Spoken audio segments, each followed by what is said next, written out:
അസ്സലാമു പുതിയൊരു വീഡിയോയിലേക്ക് സ്വാഗതം. ഇന്ന് വന്നിട്ടുള്ളത് നല്ല ഈസി ആയിട്ട് ചെയ്തെടുക്കാൻ പറ്റിയിട്ടുള്ള ഒരു സ്വീറ്റിൻ്റെ റെസിപ്പി ആയിട്ടാണ്.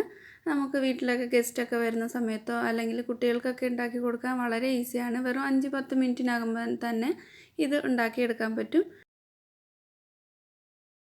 ഇത് ഉണ്ടാക്കിയെടുക്കാനായിട്ട് വെറും 3 ചേരുവ മതി. അപ്പോൾ ഇതെങ്ങനെയാണ് തയ്യാറാക്കുന്നതെന്ന് നോക്കാം. ഞാനിവിടെ ഒരു 2 കപ്പ് വെർമിസെല്ലി ഇതുപോലൊന്ന് ചെറുതായിട്ട് ഇങ്ങനെ കൈകൊണ്ടൊന്ന് പ്രസ് ചെയ്തിട്ടൊന്ന് പൊടിച്ചെടുത്തിട്ടുണ്ട്. ഇത് കുറച്ച് കനം കുറഞ്ഞിട്ടുള്ള വെർമിസെല്ലിയാണ് വേണ്ടത്. ഒരു പാത്രം ചൂടാകാൻ വെച്ചിട്ട് അതിലേക്ക് 2 ടേബിൾ സ്പൂൺ നെയ്യ് ചേർത്ത് കൊടുക്കുന്നുണ്ട്. ഈ നെയ്യ്ക്ക് പകരമായിട്ട് ബട്ടർ വേണമെങ്കിലും യൂസ് ചെയ്യാം. അതൊന്ന് മെൽറ്റായി വരുമ്പോൾ ഇതിലേക്ക് നമ്മൾ എടുത്തു വെച്ചിട്ടുള്ള വെർമിസെല്ലി ചേർത്ത് കൊടുക്കാം.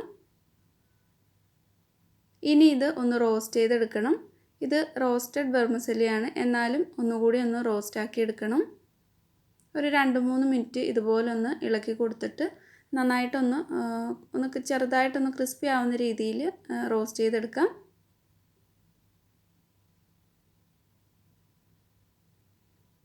ഇതൊന്ന് റോസ്റ്റായി വന്നു കഴിഞ്ഞാൽ ഇതിലേക്ക് ഒരു 1/2 ടീസ്പൂൺ ഏലക്ക പൊടിച്ചതാണ് ചേർത്തിട്ടുള്ളത്. ഒരു ഫ്ലേവറിന് വേണ്ടിയിട്ടാണ്.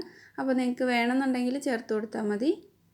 ഇതിലേക്ക് ഒരു 1/4 കപ്പ് കണ്ടൻസ്ഡ് മിൽക്ക് ആദ്യം ചേർത്ത് കൊടുക്കുന്നുണ്ട്. എന്നിട്ട് അത് നന്നായിട്ട് മിക്സാക്കി നോക്കിയിട്ട് മാത്രം പിന്നീട് കണ്ടൻസ്ഡ് മിൽക്ക് വേണമെന്നുണ്ടെങ്കിൽ മാത്രം ചേർത്ത് കൊടുക്കുക. ഒരുപാട് കൂടി പോരുത്. ഞാൻ 2 ടേബിൾ സ്പൂൺ കൂടി കണ്ടൻസ്ഡ് മിൽക്ക് ചേർത്തിട്ടുണ്ട്. മൊത്തത്തിൽ 1/4 കപ്പും 2 ടേബിൾ സ്പൂണാണ്. 1/2 കപ്പ് തികച്ചെടുത്തിട്ടില്ല. നന്നായിട്ട് അതൊന്ന് മിക്സാക്കി എടുക്കുന്നുണ്ട്.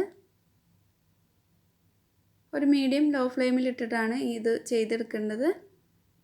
അപ്പോൾ അത് നല്ലപോലെ തന്നെ മിക്സാക്കി എടുത്തിട്ടുണ്ട്. നമുക്കൊന്ന് ഷേപ്പ് ചെയ്യാൻ പാകത്തിനാണ് ഇത് വേണ്ടത്. ഇനി ഇത് ഒന്ന് ചെറുതായിട്ടൊന്ന് പോകാൻ വേണ്ടിയിട്ട് ഒരു ബൗളിലേക്ക് മാറ്റാം. മൊത്തത്തിൽ ചൂട് പോകാൻ വേണ്ടിയിട്ട് വെയിറ്റ് ചെയ്യേണ്ട. ചെറിയൊരു ചൂടോടെ തന്നെ ഇതൊന്ന് ഷേപ്പാക്കി എടുക്കണം. ഞാനിപ്പോൾ നമ്മൾ ഒരു ടേബിൾ സ്പൂണിൻ്റെ ആ ഒരു ഇതിലാണ് ഇത് ഒന്ന് ഷേപ്പ് ചെയ്തെടുക്കുന്നത്. അല്ലെങ്കിൽ ഏതെങ്കിലും ചെറിയ അടപ്പ് പാത്രമോ ചെറിയ അടപ്പോ അങ്ങനെ എന്തിലേലും വെച്ചിട്ട് ഇതുപോലെ നിങ്ങൾക്ക് ഇഷ്ടമുള്ള ഷേപ്പിലാക്കി എടുക്കുക. അല്ലെങ്കിൽ കൈ കൊണ്ട് തന്നെ ഒരു ബോളിൻ്റെ ഷേപ്പിലാക്കി എടുത്താൽ മതി. പെട്ടെന്ന് തന്നെ നമുക്ക് ഷേപ്പാക്കി എടുക്കാൻ പറ്റും. കൈ കൊണ്ടൊന്ന് പ്രസ് ചെയ്ത് കൊടുത്തിട്ട് വേണം ഇതൊന്ന് ആ ഒരു സ്പൂണിലേക്ക് വെച്ച് കൊടുക്കാനായിട്ട്.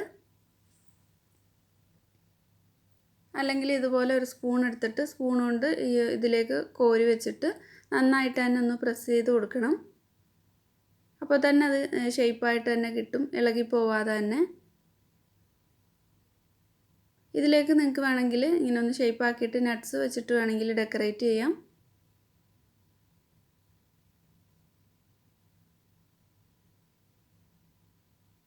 അപ്പോൾ ഇത് ചെറിയ ചൂടുള്ളതുകൊണ്ട് നട്ട്സൊക്കെ വെച്ച് കൊടുത്തു കഴിഞ്ഞാൽ ആ ചൂടോടെ അതിലങ്ങ് ഇരുന്നോളും, ഒട്ടിപ്പിടിച്ചിരിക്കും.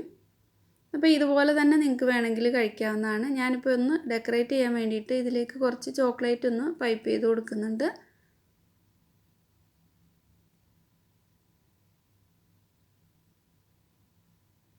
ഇത് ഓപ്ഷനിലാണ്. നിങ്ങൾക്ക് വേണമെങ്കിൽ മാത്രം ഒന്ന് ഭംഗിക്ക് വേണ്ടിയിട്ട് ഇതുപോലെ ചെയ്തെടുത്താൽ മതി.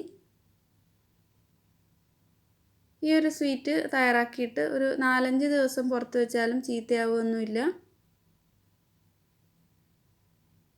അപ്പോൾ വളരെ ഈസി ആയിട്ട് ഉണ്ടാക്കിയെടുക്കാൻ പറ്റിയിട്ടുള്ള വെറും 3 ചേരുവ വെച്ചിട്ട് തന്നെ ഇത് ചെയ്തെടുക്കാൻ പറ്റുന്ന ഒരു സ്വീറ്റാണ്.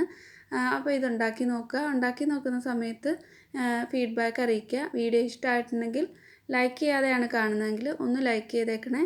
അതുപോലെ സബ്സ്ക്രൈബ് ചെയ്യാത്തവർ മറക്കാതെ തന്നെ സബ്സ്ക്രൈബ് ചെയ്തിട്ടുകൂടി സപ്പോർട്ട് ചെയ്യണേ. അപ്പോൾ പുതിയ നല്ലൊരു വീഡിയോ ആയിട്ട് കാണാം. താങ്ക്